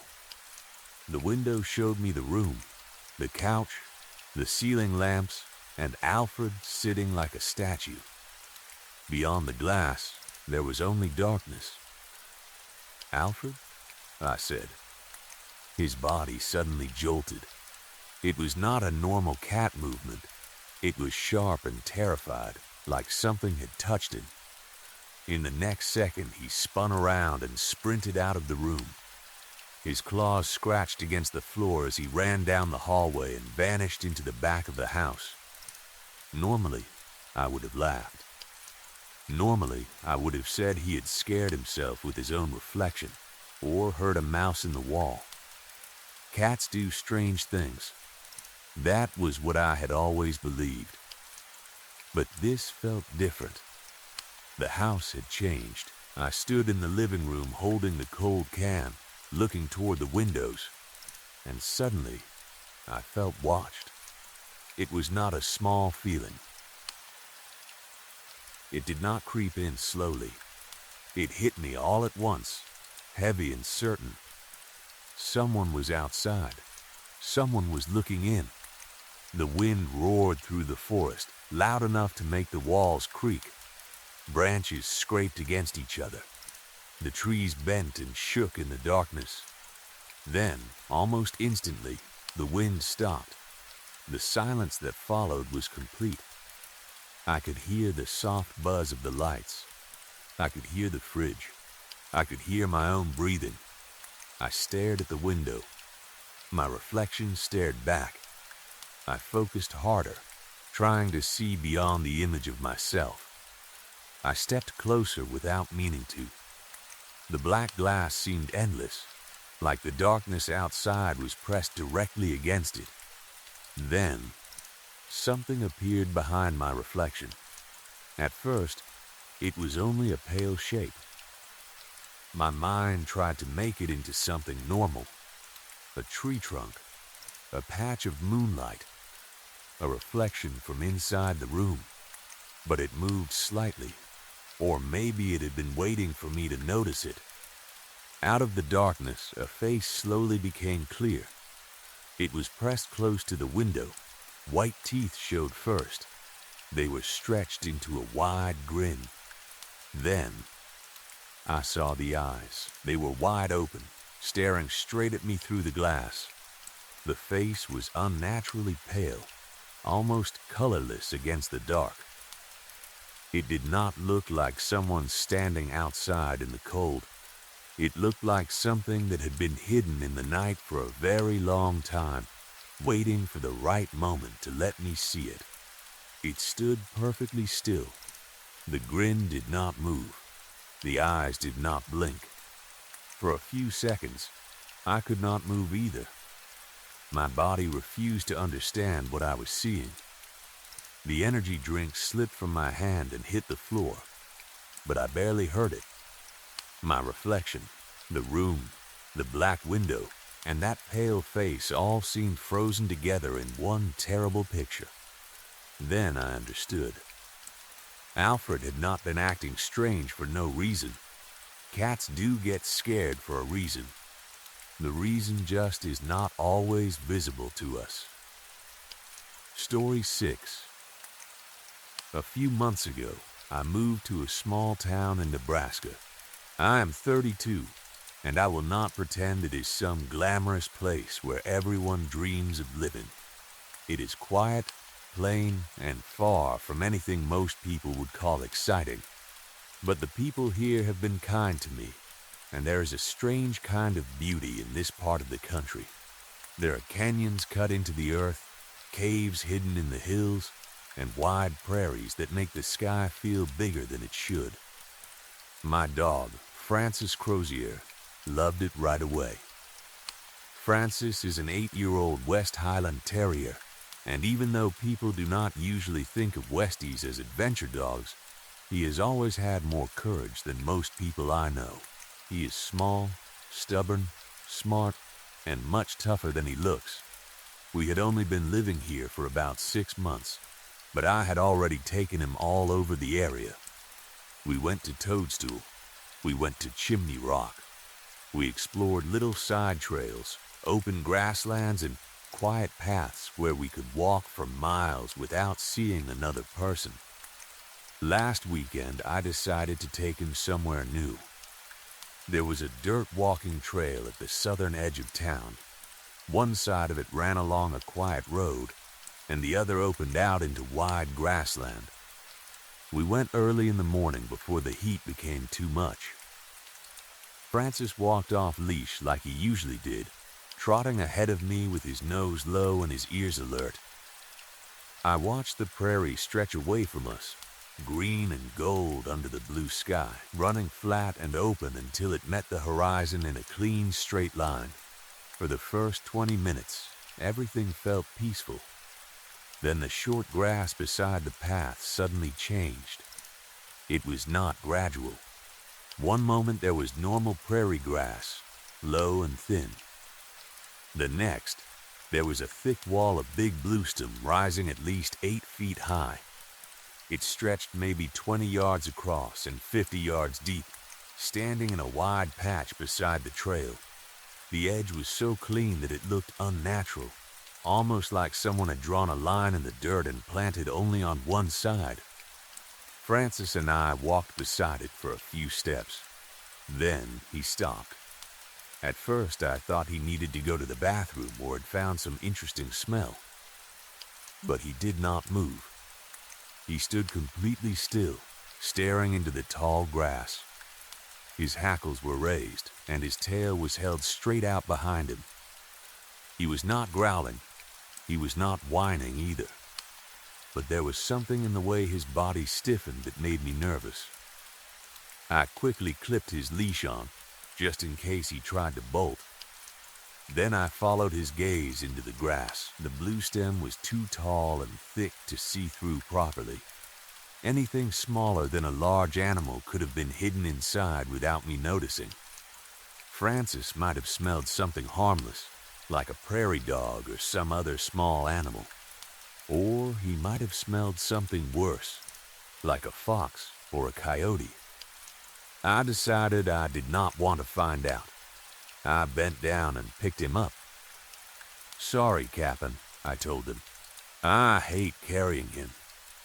It feels undignified for both of us, but getting attacked by something in tall grass seemed much worse." At first, Francis allowed it. Then, the second I started walking forward along the path, he went wild. He twisted in my arms, thrashed his legs, and snapped his teeth in the air. He was not trying to bite me exactly, but he was desperate to stop me from going any farther. "All right. Damn," I said. "We'll go home." I turned around and started walking back the way we had come. The change was immediate. Francis stopped fighting me. His body relaxed just enough that I could carry him without getting scratched. Clearly, there was something in that field he wanted no part of. But every time I looked over my shoulder, the grass was still. Nothing moved inside it. I heard no footsteps, no growls, no rustling beyond the wind. Whatever Francis had noticed, I could not see or hear it. A few days later, my neighbor Connor came over. Connor and his dog Beethoven had become two of my closest friends since I moved here. Beethoven was a deaf golden retriever. Yes, Connor had named his deaf female dog Beethoven, and yes, he was very proud of that joke. She was sweet, gentle, and nervous about almost everything. Connor had adopted her from a shelter not long after I met him, and from what little he knew, she had not been treated well before. She was better now, living with him, but she still had moments where something small would send her into panic. After dinner, Connor often came over to sit on my porch with a beer while we watched the sunset. Francis and Beethoven would run around my front yard together while we talked about nothing important. It had become a daily ritual, and I had started looking forward to it. That evening, a light breeze blew a twig into Beethoven's back leg. She jumped, tucked her tail, spun around, and started barking at empty air. Connor called her over, and she came running to him. She climbed into his lap like she was a quarter of her actual size and slowly calmed down. Watching her panic reminded me of the way Francis had acted near the blueston. I told Connor about it, thinking he might know something since he had lived here much longer than I had. When I finished, he looked at me with interest. "I know exactly the field you're talking about," he said. "It's been a local mystery for a few months." "A mystery?" "A bunch of people say they've tried walking their dogs past that field, and something in the grass freaks them out." "You think there's an animal living in there?" I asked. "That grass is definitely tall enough to hide a coyote." "I used to think that," Connor said. "But a few weeks ago I took my 1-year-old niece down that trail in a baby jogger. When we got to that same patch of blueston, she started screaming like someone had hurt her. No warning. Nothing touched her. She just lost it." He paused and scratched Beethoven behind the ears. "I can understand a dog sensing a predator," he said. "But a baby? I don't know. That was weird." He went quiet for a minute, thinking. Then his face changed, like an idea had just hit him. "Hey," he said, "you came up on it from the east, right? Yeah, let's go tomorrow and come at it from the west. See if Francis reacts the same way from that side." I agreed, although the next morning I made sure to bring my Ruger with me. I did not really expect to use it, but I figured it was better to have it and not need it. I drove to the edge of town and met Connor at the western trailhead. It took us a little longer to reach the field from that side, maybe half an hour. When the tall grass finally came into view, both of us went quiet and watched Francis. He was happy at first, trotting along like usual. Then we reached the beginning of the blueston, and he stopped again. His whole posture changed. His head turned slowly toward the grass. The thin green stalks waved in the light breeze, but I saw no sign of anything moving through them. I heard nothing that sounded like footsteps or breathing. "Interesting," Connor said. He looked down the length of the field, trying to judge its size. "This is bigger than I remember," he said. "How far do you think that is? 20 yards? Seems about right." After a minute, Connor gave me a look that made me immediately suspicious. Then, he grinned. Before I could stop him, he jumped off the path and into the grass. The tall stalk swallowed him almost instantly. I could only see bits of his red shirt and black hair through the green and brown stems. Francis started growling, and even though I tried to stay calm, my stomach tightened. "You good?" I called. Connor pushed the grass apart with both hands, making a little window so I could see his face. "It's a field, man," he said.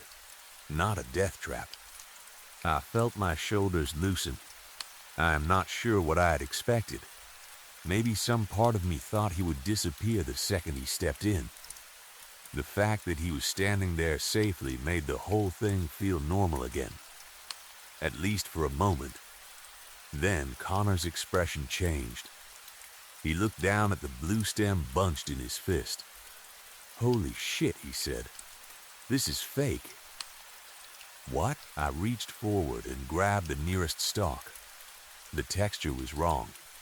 It looked real, but it felt rubbery between my fingers.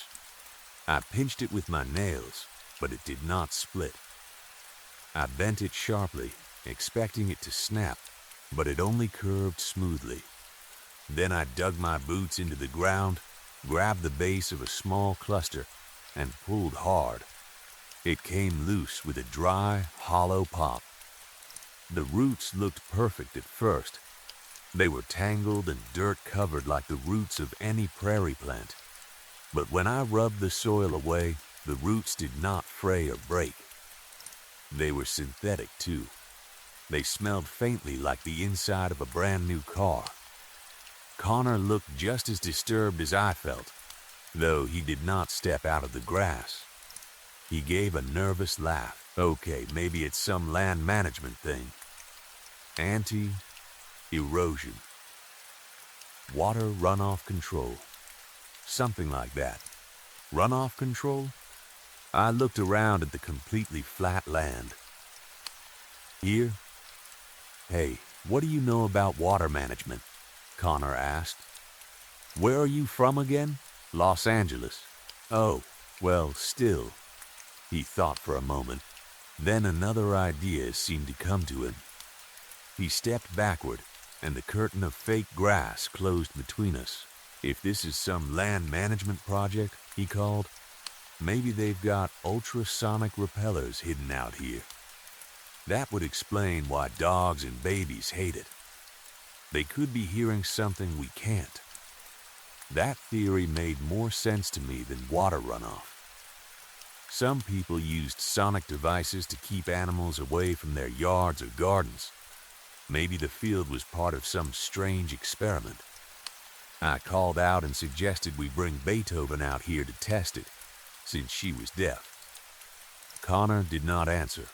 The field was not big enough for him to be lost already, but the wind had started stirring the bluestem, and I thought maybe he had not heard me.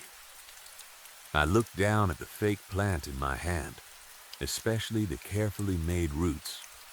There was no way this was normal land management. I grew up near dry hills where people sometimes used synthetic mats to stop steep slopes from sliding after heavy rain. But this was flat land. Gravity was not pulling mud anywhere. Deep fake roots would be useless here. Planting real native grass would be cheaper, easier, and better for water. I stood there for a while, turning the fake plant in my hands and trying to make sense of it. Then, a car passed on the road behind us. It was the only car I had seen all day, and it snapped me back to the present. Connor was still gone.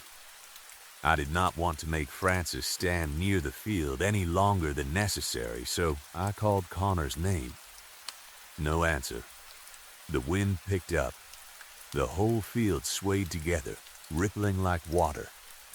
For 1 second, it looked beautiful. Then, I remembered it was not alive, and the sight made my skin crawl. I put 1 foot on the edge of the field. I half expected the ground to collapse or an alarm to start screaming. Nothing happened. Con. I never finished his name. something sharp clamped down on my calf. I yelled and stumbled back, certain that something had come out of the field and attacked me. It took me a few seconds to understand that the thing biting my leg was not some hidden predator. It was Francis. He let go almost as quickly as he had lunged, then backed several yards down the path. When he looked at me, there was something almost apologetic in his face, like he had not wanted to do it but felt he had no choice. I crouched and pulled up my pant leg. His teeth had broken the skin. A thin line of blood ran down my calf. Just then, Connor came out of the field looking confused. He looked at me, then at Francis. What the hell happened? Nothing, I said. My fault. I made him stand here too long. If there's something hurting his ears, I get why he snapped. I turned and started walking back toward the car. My leg hurt, but I could not be angry with Francis. He stayed nervous and guilty the entire way back. As we walked, I asked Connor if he had found anything in the field. At first, he said no. Then, when we were close to the parking lot, he said, "You know, I might have imagined it, but for a minute in there, I thought I heard people talking." I looked at him. Talking? Yeah, like a recording. I kept hearing the same word over and over. What word? Don't, he said. That was all. Don't. We went home without any real plan. I think both of us were unsettled, but we were also curious. At that point, my best theory was still some kind of sonic pest repeller. It would explain why animals reacted badly, and maybe even why Connor thought he heard voices. Strong, high-frequency sound can make the brain interpret noise in strange ways, but I still had no explanation for the fake grass. That night, I cleaned and bandaged the bite on my calf. Francis had mostly gone back to normal, though he still seemed more nervous than usual. I thought about taking him to the vet if he stayed that way. Before bed, I emailed our local representative about the field. I sent photos, coordinates, and a short explanation. A few days later, she replied. She said the city had no agricultural or environmental projects in that area. She suggested it was probably some kind of prank, and said she would have someone check it out. The tone of the email made it clear she probably thought I was unstable. That night, and every night after, I dreamed about walking through the field. In the dreams, the bluestem was twice as tall. The plastic stalks rose far over my head, packed so thickly that I had to push through them with both hands. As I walked, I heard voices all around me, dozens of them, maybe hundreds, low, desperate, and overlapping. Don't, they said. Don't. Every dream ended the same way. After walking for what felt like hours, the grass would suddenly thin. I would step into an open space and find myself standing at the edge of a massive hole in the earth. It looked like a sinkhole, perfectly round and impossibly deep. I would stare down into it until I woke up with the shape of that circle burned into the darkness behind my eyelids. This morning, I decided I was done waiting and wondering. Connor and I both had the day off, so I went next door and asked if he wanted to do one final investigation. We brought our guns, just in case there was something dangerous out there. We also brought Beethoven, hoping her deafness would help us confirm whether there was really some kind of sonic disturbance. As we walked down Connor's porch steps, I noticed a long line of ants crossing his driveway. Hundreds of them moved in a perfect line, one after another, like they had all been given the same instructions. Beethoven was excited for a new walk. She trotted ahead of Connor with her nose to the ground, tail wagging. completely unaware of whatever had terrified Francis. We walked the quiet road in silence. The guns felt heavy and ridiculous on our hips, but neither of us suggested leaving them behind. When the bluestem came into view, I noticed the change immediately. The field was bigger. It stretched farther down the road than before, the far edge sitting several yards past where it should have ended. I told Connor, expecting him to say I was remembering wrong, but he squinted at it and nodded. "You're right," he said. "It grew." We walked Beethoven along the entire length of the field, watching her closely. She did not react at all. She sniffed at gopher holes, investigated clumps of real grass, and seemed perfectly happy. When we reached the far edge where the bluestem gave way to normal grass again, I said, "Well, I guess that mystery is solved." I suggested we walk the perimeter and look for cameras, repellers, wires, or anything that might explain who had placed the fake grass there. The more I thought about it, the stranger it seemed. Planting that much synthetic grass would have taken time, equipment, and people. Yet there were no tire tracks, no dug-up dirt, no sign of construction. We had only just started when two cars appeared on the road behind us from opposite directions. Both were driving too fast for that narrow, curving stretch. One honked. The other swerved hard, its tires cutting onto the dirt path where we stood. Connor and I jumped back. The car did not come close enough to hit us, but it startled all three of us. Beethoven panicked. She let out a sharp yelp and bolted before Connor could stop her. The leash ripped right out of his hand. She ran straight into the field. Connor took off after her, cursing. I hesitated at the edge of the grass. My hands felt jittery. A deep part of me wanted to stay right where I was, but I only lasted a few seconds. Then I went in after them. The field was harder to move through than I expected. The stalks were packed so tightly that I had to force my way between them, raising one arm to protect my face. After just a few steps, I lost all sense of the direction I had entered from. Something moved ahead of me, low and fast. I thought it was Beethoven. I could hear Connor somewhere in front of me, his voice rising above the rustle of plastic grass. Once or twice, I saw the back of his head through gaps in the stalks. I hurried after him. Then I heard him say, "Oh shit." His voice was sharp and startled. His head dropped out of sight like he had fallen. Before I heard him hit the ground, something strange happened. For a few seconds I could not hear anything. I do not mean the field became quiet. I mean I was suddenly completely deaf. No grass rustling, no footsteps, no barking, not even my own breath. It was a silence unlike anything I had ever experienced. Then sound came back all at once, like someone had switched my hearing off and on again. I slowed down, confused and scared. I did not want to trip over whatever had taken Connor down. I reached the area where I thought he had fallen and saw something colorful on the ground. At first, I thought it was a scrap of fabric, maybe a torn piece of flannel caught in the grass. I bent down to pick it up. Then I understood what I was seeing and pulled my hand back.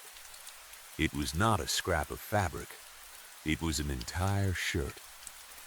And someone was wearing it. An adult man, about my age, lay flat on his back on the floor of the field. His eyes were open, staring up at the sky. His mouth moved, but no sound came out. I stumbled back. That was when I saw the shoes above his head. A worn pair of sneakers, so close they almost touched his hair. They were attached to the legs of an older woman. She lay just as stiffly as the man, flat on her back, face turned upward, eyes open.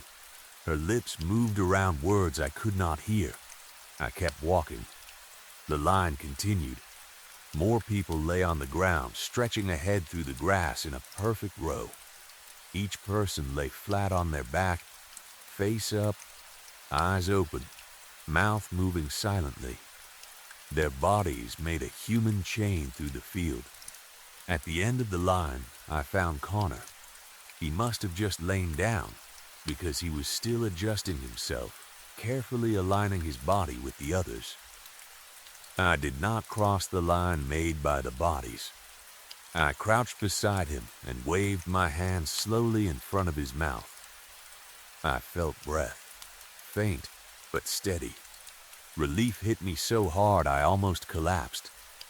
I grabbed the arm closest to me and pulled him clear of the line, dragging him several yards back. Once he was away from the others, I hooked my arms under his and hauled him through the bluestem. Beethoven appeared beside me while I dragged him. She was whimpering and shaking, but she looked unhurt. She stayed close to my legs the whole way out. When we finally broke out onto the dirt path, my hands were shaking so badly it took me 3 tries to unlock my phone and call 911. They arrived faster than I expected. 2 police cruisers and an ambulance pulled up along the road. I told them what I had found. Before any EMT went into the field, they took readings and checked the area, probably looking for gas, poison, or some other danger. Eventually, I sat on the edge of the path with Beethoven and watched them carry people out one at a time on stretchers. They pulled 10 bodies from the grass.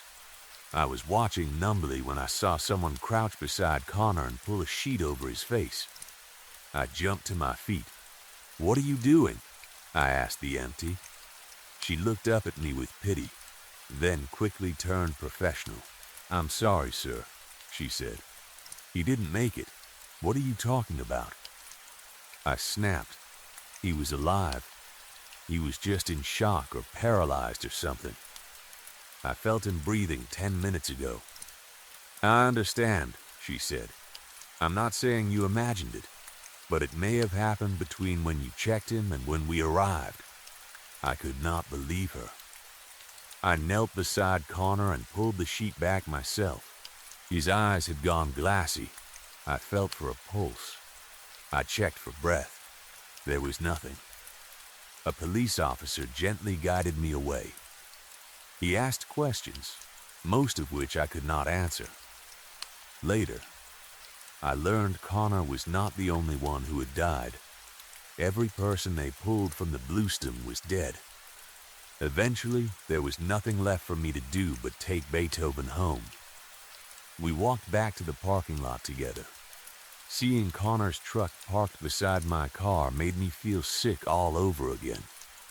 I got Beethoven into my back seat and sat behind the wheel for a long time before I trusted myself to drive. I think I am still in shock.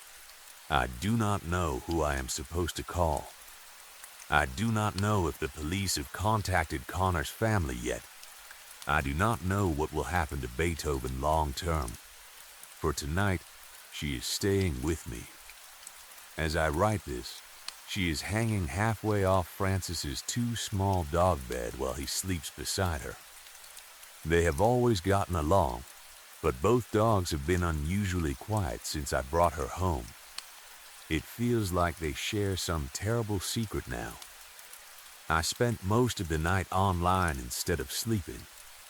I found old posts from people across the Great Plains describing the same thing. Strange patches of fake grass appearing in isolated places. No one knowing who put them there or why.